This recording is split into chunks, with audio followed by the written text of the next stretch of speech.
Today, we're going to show you how to connect wirelessly to the Uconnect infotainment system via Bluetooth in a 2021 Ram 1500.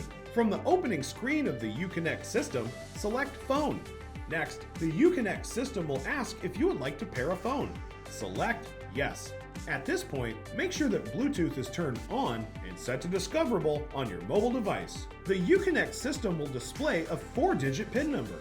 Verify the number matches the pairing request sent to your phone. Select Pair if the numbers match.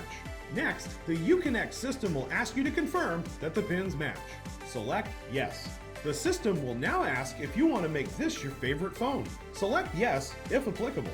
Congratulations! You are now successfully connected. All of your contacts and info will be imported into the Uconnect system. Be sure to tune into the other videos in our 2021 Ram 1500 model series to learn more. As always, thanks for watching.